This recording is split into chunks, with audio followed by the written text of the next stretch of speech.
É isso aí, amigos. Estamos aqui para gravar mais um episódio do podcast do Papo com Boleiro. Hoje nós vamos receber no nosso Papo com Boleiro o ex-jogador Ian. Ian, que começou nas categorias de base do Vasco, foi bicampeão carioca pelo Vasco, campeão mundial sub-20 com a seleção brasileira, foi campeão também pelo Fluminense. E hoje nós vamos receber essa fera que entende tudo de bola, inclusive de seleção brasileira. Após o empate com a Venezuela, a seleção brasileira mostrou muita deficiência sob o comando do treinador Tite. Com a nossa seleção, além de não agradar o torcedor, não demonstra ser um conjunto com a cara da seleção brasileira que a gente conhece, né? Seleção que nós estamos, Ian, inclusive acostumados a ver. Uma seleção sem combate, né? sem criatividade, uma seleção que não é audaciosa. Uma seleção, Ian, que impõe medo, na verdade que nem impõe medo aos adversários, seja ele qual for. Ontem, contra a Venezuela, nós podemos observar, né, que sob o comando do técnico Tite, a nossa seleção ela está muito vulnerável, está sem criatividade e continua expondo os mesmos defeitos, os defeitos das seleções fracassadas, né, as seleções anteriores que tivemos por aí. Aí eu te pergunto, o que o Tite precisa fazer para essa seleção engrenar de uma vez por todas? Por que a seleção, Ian, não consegue manter Boa noite, uma Luiz. Boa noite, regularidade? ouvintes. É um prazer estar aqui com vocês para falar mais um pouco aí de futebol, né? Esse que é a nossa paixão e que está nos devendo bastante em relação à seleção brasileira, principalmente, né? Que é a nossa referência aí. Falando do jogo específico contra a Venezuela, eu concordo com você. A falta de criatividade do nosso time assusta bastante, porque nós somos conhecidos, sempre fomos por nossa criatividade, por nossas invenções, vamos dizer assim, dentro do campo, né? E você não consegue ver isso nesse time. Pelo menos esse jogo da Venezuela, que foi que eu vi ele todo, foi o jogo que eu vi da Copa América. Achei que todos os movimentos muito previsíveis, né? Se você vê assim, se você começa a ver a equipe jogar no início do primeiro tempo, enfim, e vai lá para metade, para o final do segundo tempo, parece que uma coisa ou outra você não sabe definir. Não sei se é o início do jogo, se é o fim do jogo, se é o meio do jogo, enfim. De tão igual que é, né? Tão iguais são os movimentos da equipe. Então, acaba que ela fica uma equipe que fica mais fácil de ser marcada, né? Eu sei que para você construir em cima de uma linha baixa, há dificuldades. Hoje as equipes se preparam bem nesse fundamento. Mas eu, assim, olhando de fora, o que eu sinto é que, além de faltar a iniciativa dos atletas também, me parece que falta, talvez, iniciativa também do treinador de buscar soluções em relação a isso, né? Treinamentos de infiltração, a gente joga com dois volantes muito presos, embora o Arthur seja um volante que tem entrada na área, pelo menos na seleção brasileira não está conseguindo. E o Casemiro é um jogador que joga muito por trás dos meias, né? Quase encostado nos zagueiros. Então a equipe fica ela não fica muito estática, ela não consegue ter a entrada dos volantes, que quando a zaga está muito baixa, a linha baixa dos volantes e dos atacantes dos meias da equipe adversária, são talvez eles os jogadores que possam chegar e fazer a diferença, né? Numa infiltração, né? Numa entrada por trás da zaga, e daí passando para os meias junto com os atacantes, né? Em jogadas, claro, individuais, mas de aproximação de tabela, né, de mudança de velocidade perto da área, né, para criar desconforto e criar vantagem, criar chances, né? Eu vejo a seleção muito estática. E daí quando ele tira o Casemiro e coloca o Fernandinho, ele não muda em nada o jogo, né? Eu até vi a entrevista dele após o jogo e me chamou a atenção que ele não consegue colocar atletas ou jogadores de outras posições numa posição que não é a dele, vamos dizer assim. Eu acho muito pouco, assim, para um treinador de seleção brasileira mudar 6 por meia dúzia, vamos dizer assim, só mudar nomes e não o sistema, né? Que no caso foi o que aconteceu ontem e acho que a seleção tá longe, na realidade está muito pior do que foi no Mundial. Mundial ainda, se vocês recordarem, mesmo com o Neymar voltando de lesão e tendo aqueles problemas todos pela insegurança dele, tá caindo, enfim, em qualquer jogada, a equipe produzia bastante. Você via que era uma equipe que tinha qualidade de jogo, né, tinha construção de jogo, tinha jogadas individuais e tinha movimentações muito interessantes. A gente tinha o Paulinho que penetrava, que entrava na área bastante, que ajudava, né, e fez um bom Mundial, ao meu ver. E o jogo contra a Bélgica, a gente perdeu o primeiro tempo, mas o segundo tempo foi talvez o nosso melhor jogo na Copa, que era para ter sido no mínimo empate ali e depois ter ido para a prorrogação. Então hoje me causa preocupação vendo a seleção do jeito que está, porque hoje ela é uma seleção insegura, pelo fato de ter perdido o Mundial novamente, não ter passado de fase, no caso, da terceira fase, no caso, não ter ido para a terceira fase, não ter ido mais longe, não ter disputado o título. E o Tite muito mais inseguro também. E a impressão que eu tenho é que ele passa isso não verbalmente, mas com os seus sinais, com o estado dele no comando da equipe, assim, que, ao meu ver, assim, tá longe de achar aí o caminho, ao meu ver. Independente, se ganhar essa Copa América, dessa maneira que jogou ontem, ou ganhando de 1-0, uma coisa meio assim, eu acho que a gente não pode se contentar. Porque pode acontecer, a gente tem valores individuais aí que podem desequilibrar de uma hora para outra. Mas o que eu vejo assim, em construção de jogo, ao meu ver, não está muito Em aquém do uma que. recente entrevista, né, a um programa de televisão, a um canal de TV, o Romário falou sobre a ausência do Neymar, né?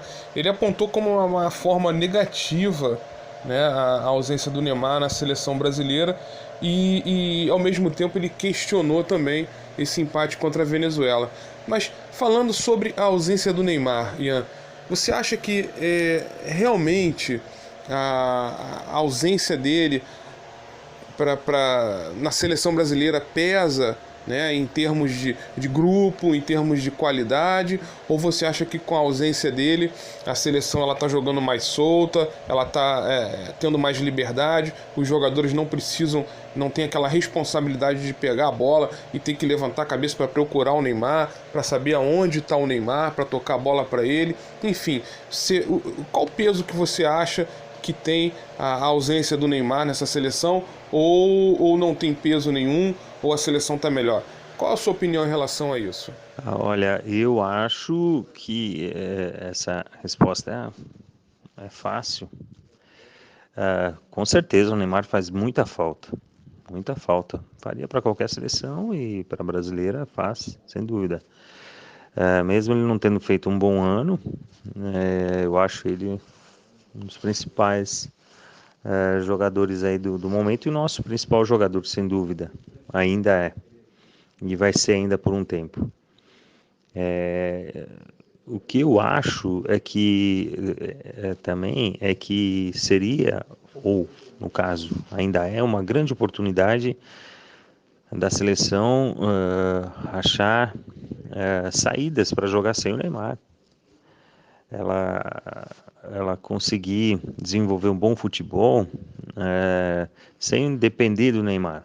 Então, que o conjunto aparecesse e que o trabalho aparecesse, né, do Tite. Seria uma grande oportunidade e está sendo uma grande oportunidade.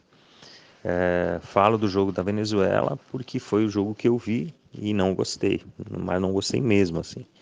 Eu não gostei de tudo, cara. Assim, se for falar o que você gostou de alguma coisa, não gostei, cara, de nada. Mesmo a entrada do Cebolinha, se você for ver, foi num ato, assim, vamos dizer assim, a torcida praticamente colocou ele em campo. Então, não foi uma iniciativa do Tite, sabe? A torcida começou a gritar e ele foi lá e colocou o cara. Não acho ruim a torcida pedir, o treinador às vezes colocar, ouvir a torcida. Longe disso. Mas o que me chama a atenção é que precisou a torcida, né, fazer um movimento para que ele mudasse, né, e colocasse o atleta. Ao meu ver, ele já deveria ter saído jogando com ele. Mas, enfim, é uma escolha dele. Estou falando na parte específica do Cebolinha. Agora, da equipe em si, assim, da equipe toda, não gostei de nada. Agora, das vaias aos gritos de Cebolinha. O Everton, ele ganhou a torcida, isso aí ninguém duvida, né? Isso ficou bem claro ontem, inclusive durante o jogo contra a Venezuela. E ele está pedindo passagem, né? Nessa seleção brasileira, e agora fica na definição do Tite. Né? O que você acha? Você acha que, primeiro, eu queria falar sobre as vaias, né? Que você falasse sobre as vaias que a seleção brasileira, que a torcida brasileira ela deu, né? Diante ali dos torcedores ao término do primeiro tempo e ao final do jogo. Né?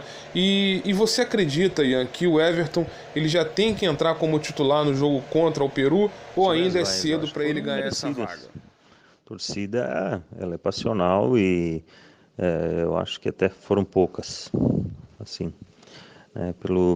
pela exigência, né, que se tem com a seleção brasileira. Acho que até foram poucas ontem. Normalmente acontecem mais, né? E o futebol apresentado, né, mereceu vaias mesmo, mereceram no caso. Sobre o Everton, eu acho que vai ser uma situação natural. Acho que ele não deve começar com o Everton nesse jogo, acho, né, a não ser que seja convencido pela sua comissão, né, para criar um ambiente um pouco melhor na seleção, de aceitação dele, vamos dizer assim, né, pelo fato de que hoje só o Everton, vamos dizer assim, estaria meio que salvo, né, desse início na Copa América. Entrou no primeiro jogo, fez um lindo gol, e ontem também as melhores jogadas do Brasil foram através dele, né, após a entrada dele. Se fosse o time que eu comandasse, eu já entraria com o Everton. Mas tenho minhas dúvidas em relação ao Tite, se ele vai. Agora, Ian, eu de antemão já queria te agradecer, né? Já vamos encerrar por aqui o nosso Papo com Boleiro, mas eu queria te agradecer por você ter aí cedido um pouquinho do seu tempo com a sua experiência, com a sua visão de futebol que hoje você tem, que você adquiriu ao longo dos anos, né, e sobre a sua visão de seleção brasileira. E em nome dos nossos ouvintes, né, de todos aqueles que acompanham o Papo com Boleiro até hoje, queria deixar o meu imenso agradecimento, né, por você ter participado aí conosco. Mas, para a gente encerrar, já vimos outras seleções, né, jogarem, e eu particularmente me surpreendi muito com a seleção da Colômbia, né, com o Uruguai e até mesmo, depois de ontem, com a seleção da Venezuela. E eu te pergunto, Ian, até onde vamos com essa seleção brasileira na Copa América? Você já falou sobre título e tudo, mas pode ser que o nosso próximo adversário seja a Argentina, né, na próxima fase. Se houver uma derrota, uma eliminação, você acha que é algo surpreendente ou está dentro daquilo ali, do esperado, né? Afinal de contas, pegamos a Argentina, é um clássico continental, né? O que você acha, até onde a gente pode chegar com essa seleção brasileira? Se fosse só futebol, eu acho que a gente, né, faria jogo duro com a Argentina, como sempre né? Como sempre foi, se for a Argentina, mas que a chance de ser eliminado seria bem grande. Só o futebol, né? Mas como tem até propaganda sobre isso, não é só futebol, né? Tem outros ingredientes aí. Tem o fator casa, né? Tem a rivalidade, enfim. E eu acho que foi como eu falei, eu acho que na primeira pergunta que eu falei, a equipe pode até conquistar o título, né? E jogando desse jeito, né? Se defendendo bem e conseguindo um gol e as outras equipes tentando atacar, e aí sim, individualmente a gente decidir os jogos. Mas me parece que a gente está muito longe aí de ter uma seleção assim ao nível de outras, tantas que a gente teve. E eu acho que a gente corre risco, rapaz, ainda. Tem o Peru, que é um time que também cresceu aí, não sei se eles cresceram, se a gente, né, caiu tanto, mas que eu não conto como decidido, tudo decidido aí. Torço para que as coisas melhorem, torço muito, porque quem trabalha com futebol sabe o valor e o peso que tem quando a seleção brasileira vence. A gente acaba que cresce junto com a seleção, né? Eu digo em moral, né? Porque o mundo todo acaba, né, se voltando para a seleção brasileira como referência, e se ela não vai bem, né, todos os que trabalham com o esporte aqui no Brasil também acabam se desvalorizando. Então torço para que a seleção se reencontre, mas vejo com preocupação aí o caminho à frente nessa Copa América. E para terminar, eu que agradeço a oportunidade e estou sempre à disposição aí do amigo e um grande Bem, amigos, abraço. encerramos aqui mais um Papo com Boleiro. Recebemos aqui no nosso podcast, né, no nosso Papo com Boleiro, recebemos aí o ex-jogador Ian, essa fera, conquistou muitos títulos aí no nosso futebol brasileiro, né, inclusive foi campeão também com a seleção brasileira, e um prazer inenarrável conversar com essa fera, né, passar um pouquinho daí da experiência dele para vocês ouvintes, né? Então me despeço de você, Ian, me despeço de vocês, amigos ouvintes, né?